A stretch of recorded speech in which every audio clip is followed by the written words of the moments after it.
सैपुरा बटसर जगह है जहां हमें खबर आई थी कि एक बच्ची बेहोश हालत में पड़ी हुई है। हमने इमीडिएटली टीम SHO खीर भवानी को भेजा था और उसके बाद वहां जाके पता चला कि वो वफात पा चुकी थी, एक डेड बॉडी थी वहां। अकॉर्डिंगली केस रजिस्टर किया गया FIR नंबर 29/2025 पुलिस स्टेशन खीर भवानी, और उसमें मैटर की सेंसिटिविटी समझते हुए DSP हेडक्वार्टर अवैस साहब, एडिशनल SP साहब को भी, और मैं बाद में खुद गया। हमने एक सिट कॉन्स्टिट्यूट की और उसमें श्रीनगर से हमने फॉरेंसिक्स के एक्सपर्ट्स बुलाए और उनके आने पे उसको सीन ऑफ क्राइम को प्रिजर्व करके डिटेल एग्जामिनेशन किया गया और उसके बाद हमने डेड बॉडी को हॉस्पिटल शिफ्ट किया फॉर पोस्टमार्टम। वहाँ हॉस्पिटल में एक बोर्ड ऑफ डॉक्टर्स कॉन्स्टिट्यूट करके इवन MRI तक करवाया गया, सो दैट कि सारे पहलू उसमें हम इनकॉर्पोरेट कर पाए। इसमें जो इनिशियल इन्वेस्टिगेशन में वहाँ जो स्टोरी और कुछ स्टेटमेंट्स दी गई कि ये 2 बच्चियां घर से निकली थी, आगे किडनैप अबडक्शन किया गया और उसके बाद आगे इसको मार दिया। लेकिन मजीद इन्वेस्टिगेशन पर पता चला कि ये फैक्ट्स करोबरेट नहीं हो रहे। जिस रोड से, जहां से, जिस लोकेशन से डेड बॉडी मिली है उसके एंड पे जाके अगेन CCTV है और बिगिनिंग में डिसीज्ड के घर में भी CCTV कैमरास लगे हुए हैं, उसका टेक्निकल एग्जामिनेशन करवाया गया। और जहां से किडनैपिंग की प्लेस दिखाई गई, अबडक्शन की दिखाई गई थी, उस जगह पे एक बाड़ी दिखाई, एक पैडी फील्ड टाइप उनके अपनी, तो कि यहां से निकले थे। उस लड़की ने जो स्टेटमेंट इनिशियल दी थी एल्डर सिस्टर ने, वह मैच बिल्कुल नहीं किया, वो लॉक थी। और फिर हमने असिस्टेंट इंट्रोगेशन करके पता चला कि बड़ी जो एल्डर गर्ल है उसका भी हमने मेडिकल एग्जामिनेशन उसी समय करवाया था हॉस्पिटल में, और उसने जाके अपने कजन के घर में अपने ड्रेस चेंज किए थे जो कि हमने रिकवर किए, जिस पर ब्लड लगा हुआ था, अच्छा खासा ब्लड स्टेन्स थे। और उसके बारे जब पूछताछ किया गया और डिसीज्ड के, इंटरेस्टिंगली डिसीज्ड के हाथों में भी प्लक्ड हेयर्स थे और वो उसकी एल्डर सिस्टर के हेयर थे, जो कि अब फॉरेंसिक्स के एक्सपर्ट्स ने पिकअप किए हैं और वो एग्जामिनेशन के बाद डिटेल रिपोर्ट आ जाएगी। आफ्टर दैट इसका इंट्रोगेशन किया गया। इसने काफी घुमाने की कोशिश की बट वो सारी चीजें मैच नहीं हुई। एक आध इंडिविजुअल का नाम भी दिया, उसका हमने टावर लोकेशन भी चेक की, वो 2 दिन से यहाँ नहीं था।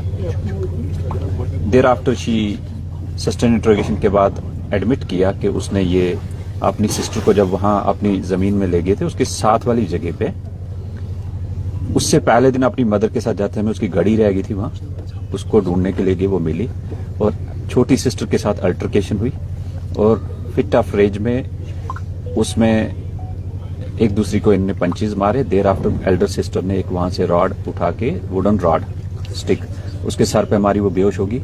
जब उसे वो डर गई कि इसको ये तो बेहोश है या उठ के बताई कि उसने एक और दोबारा मारा, उसका सर फट गया, उससे वो डेथ हो गई ऑन स्पॉट। फिर उसने वो रॉड वहां साइड पे झाड़ में छुपा दी थी, जो कि हमने मैजिस्ट्रेट के सामने, फॉरेंसिक्स के सामने उसके डिस्क्लोजर पे जाके रिकवर की और उसके ऊपर ब्लड लगा हुआ है और वो सेम रॉड है जो कि मैच हो रही है। तो इस तरह एक इंसिडेंट जिसमें कि एल्डर सिस्टर इन्वॉल्व है, जिसको हमने फॉर्मली अरेस्ट किया है और अरेस्ट के बाद जो हमारी सिट है वो उसको फर्दर इन्वेस्टिगेशन कर रही है और कोर्ट में प्रोड्यूस कर रहे हैं। इसमें हमने किसी भी एविडेंस को किसी भी स्टेज पे इन आइसोलेशन नहीं एग्जामिन किया। इसमें फॉरेंसिक्स एक्सपर्ट श्रीनगर के साथ में, मैजिस्ट्रेट साथ में है, वीडियोग्राफी, फोटोग्राफी हर स्टेज की हो रही है और पेरेंट्स को भी साथ में रखा है। सो इस तरह ये सीक्वेंस ऑफ इवेंट्स को कनेक्ट करके वी विल इंश्योर कि इस केस की जो सच्चाई है वो सबके सामने भी रहे और इन्वेस्टिगेशन अच्छी होके इसमें अक्यूज्ड को सजा मिले। चाहे अक्यूज्ड घर का हो बट एक क्राइम, ग्रूसम क्राइम है तो इसकी सजा मिलनी चाहिए। तो मर्डर केस की इन्वेस्टिगेशन इन प्रोग्रेस है और फर्दर जो डिटेल होंगे आपके साथ शेयर कीजिए। सर रीजन क्या था मर्डर? आपने FIR दर्ज किया सर, रिपीट करें। किन किन धाराओं के तहत आपने अभी FIR दर्ज किया? ये 103 BNS। सर अभी तक कितनी गिरफ्तारियां अमल में लाई गई है? एक ही इंडिविजुअल इन्वॉल्व है और she has been arrested formally और sent to the court. Sir,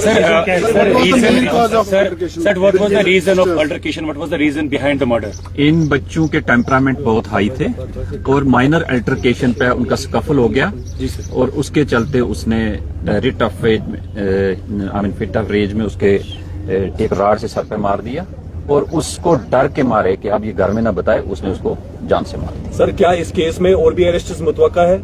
मुझे अभी नहीं लग रहा है ऐसा, लेकिन जो टेक्निकल हमने डंप डेटा वगैरह मंगवाया है हम एग्जामिन कर रहे हैं, बट एज ऑफ नाउ जो इनिशियल स्टोरी थी अबडक्शन और उसके बाद मर्डर करना, वो कहीं भी मैच नहीं हुई है और मोर सो अक्यूज्ड के जो अब फैक्ट्स नरेट किए वो मैच कर रहे हैं ऑन ग्राउंड। सर, इससे पहले सफापोरा में बहनोई ने वो क्राइम केस हुआ सफापोरा में और ये दूसरा क्राइम अब गांधरबल डिस्ट्रिक्ट में ही। इस police going to make any women ना एनफोर्समेंट ना women squad for the safety of women in Ganderbal. देखो, ये घर के अंदर जो क्राइम हो रहे हैं, सोसाइटी के अंदर जहां उठ बैठ रहे हैं, इसमें ज्यादा हमारे जो रिलीजियस लीडर्स हैं उनकी जिम्मेवारी है और हमारे जो पढ़े लिखे लोग हैं वो अपने हर मोहल्ले में अवेयरनेस करें। हमारी जहां मदद होगी, जरूरत होगी तो हम करेंगे, बट